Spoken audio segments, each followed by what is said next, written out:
Today, I'm going to be talking about the story between the Samaritan woman and Jesus. Jesus and his disciples were traveling from Judea to Galilee. And by the way, Jesus decided to stop by a well. And there's this certain Samaritan woman that came to draw water by the well side. And Jesus requested for water from the Samaritan woman. The Samaritan asked why he, a Jew, will ask a Samaritan for water because their relationship is not cordial.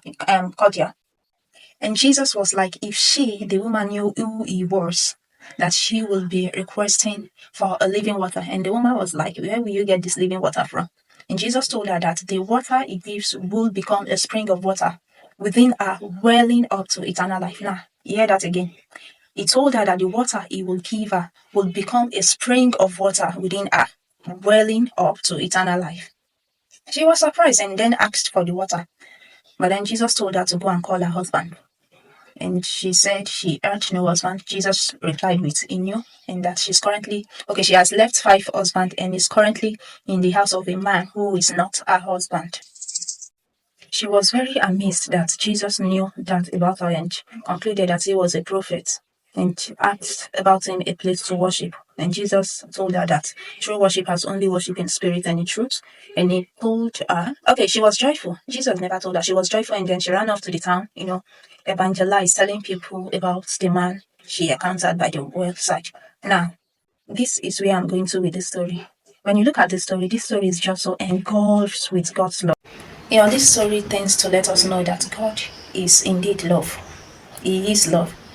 Like, imagine a fellow human being, having such little encounter with the Samaritan woman, and then she got to know about her divorcing 5 men, and then she's currently staying in the house of the 6th man. The first thing any human being will do is to judge her. Like, a human will have written her off.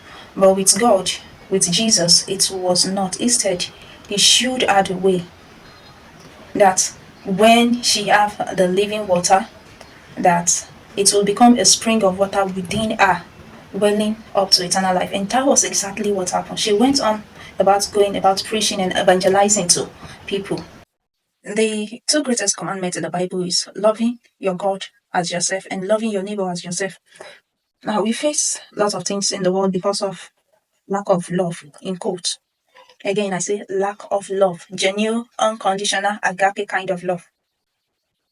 You see fellow men lying, cheating, blackmailing, and doing all sorts and manner of things to their fellow human being. Why are they doing this? Because there is literally no love.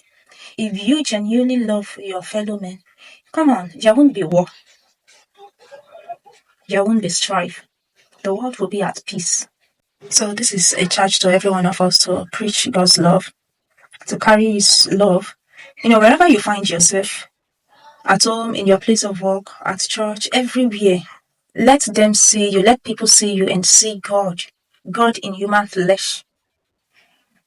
And as human beings, we really, really need to desist from the habit of judging our fellow humans. Come on, look at the story of this woman. God so loved her that she was given a second chance. And so we've come to the end of our little chatty today. See you on the next episode. Remember to keep loving.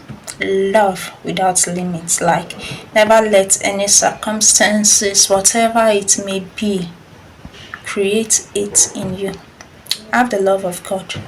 Live the life of God. And have this is a charge to every one of us to never forget God's love, share, and to carry his love